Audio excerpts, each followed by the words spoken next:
My wife does not listen to me at all. Please tell me कि कैसे बात करूं उससे जिससे वो मेरी बात समझे भी और माने भी। ये भी ठीक है। मैं आपको आपकी प्रॉब्लम का सॉल्यूशन बताऊं उससे पहले एक मज़ेदार स्टोरी सुनिए।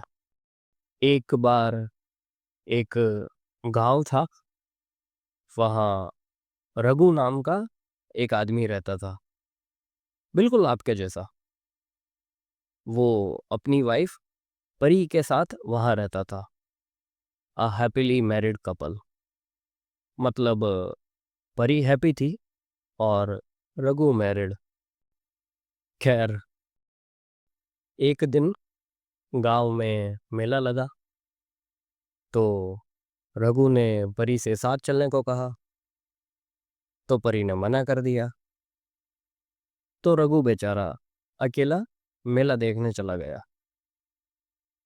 वहां उसने देखा कि बहुत सारे लोग एक जगह घेरा बनाकर खड़े हैं।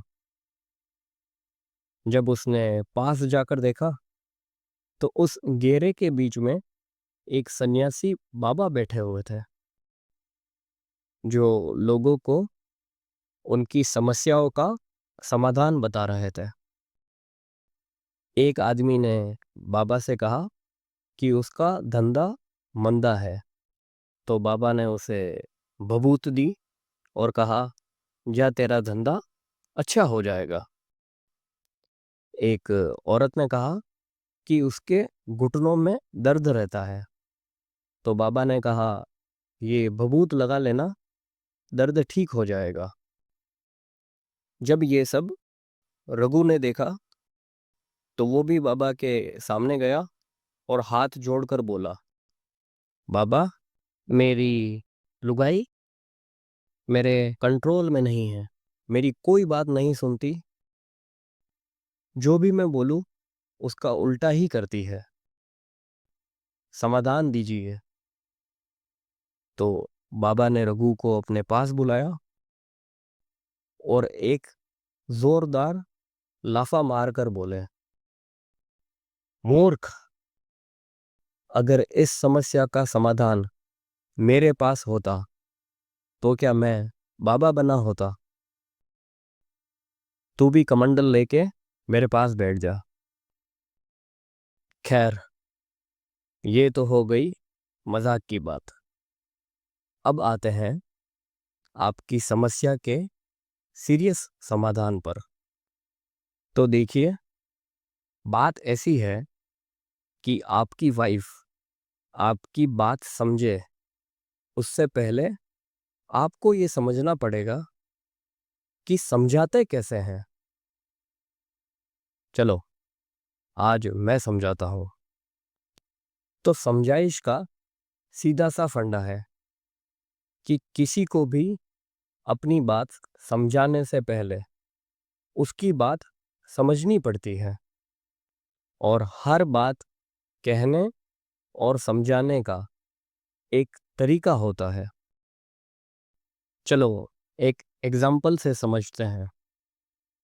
सपोज आप रात को ऑफिस से घर आने में लेट हो गए। अमूमन जब आप ऑफिस से घर आते हैं उसके बाद ही आपकी वाइफ खाना बनाती है।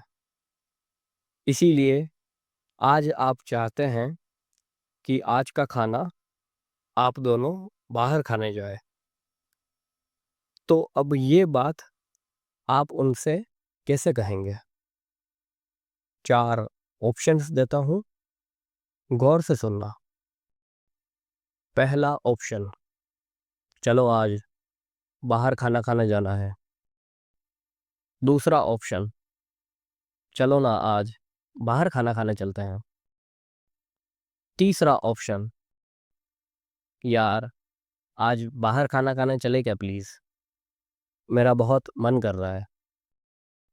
एंड लास्ट ऑप्शन, यार प्लीज ना आज बाहर खाना खाने चले क्या, देखो ना, लेट भी काफ़ी हो गया है और मेरा बहुत मन भी है, और तुम्हें भी एक दिन किचन के काम से छुट्टी मिल जाएगी। क्या लगता है, कौन सा ऑप्शन सबसे ज़्यादा इफ़ेक्टिव है? अगर जो आपका आंसर लास्ट ऑप्शन है, तब तो मैं आपकी मदद कर सकता हूँ, वरना भगवान ही मालिक है फिर आपका। खैर, अब ये समझते हैं कि why the last option is the best, क्योंकि इसमें आपने अपनी वाइफ से उनका कंसेंट मांगा है, उन्हें प्लीज़ कहा है और प्यार से बात की है, और एज अ बोनस ये बताया है कि बाहर खाना खाने जाने से आप दोनों को क्या फ़ायदा है। आपके लिए मनपसंद खाना और उनके लिए एक टाइम किचन के काम से छुट्टी। इसीलिए बड़े बुजुर्ग कहकर गए हैं, वचने का दरिद्रता, मतलब बोलने में कंजूसी नहीं करनी चाहिए। बोलने के पैसे तो लगते हैं नहीं, और हमेशा मीठा बोलो, सुनकर सबको अच्छा लगता है। एक बोनस टिप दूं, एक सवाल जिसने सृष्टि के आरंभ से संपूर्ण पुरुष समाज को व्यथित किया हुआ है कि आखिर चाहिए क्या औरत को। मुझे पता है, उन्होंने बता दिया मुझे और कहा कि मैं बाकी मर्दों को भी बता दूं। तो जवाब है attention and efforts, that's all. उन पर ध्यान दीजिए और उन्हें खुश करने के लिए एफर्ट्स करिए, बस उतना काफ़ी है। तो बस अब आप भी ये दोनों चीज़ें करें और अपनी वाइफ से प्यार से बात करें, जैसा मैंने एग्जाम्पल दिया है, फिर सारी बातें समझ जाएंगी वो आपकी। और अगर अपनी कोई बात मनवानी भी हो तो उसके लिए भी एक हैक बताता हूँ। Make her feel safe, loved and respected. फिर देखिए, आपकी सारी बातें मान लेंगी भाभी जी, मतलब जो मानने लायक होंगी। चलिए, आज के लिए बहुत ज्ञान हो गया। एंड में बस एक रिक्वेस्ट है, आप जो भी लोग ये वीडियो देख रहे हैं, इफ़ यू आर मैरिड और in a relationship, please love and respect your partner. God bless you all. लोकाः समस्ताः सुखिनो भवन्तु।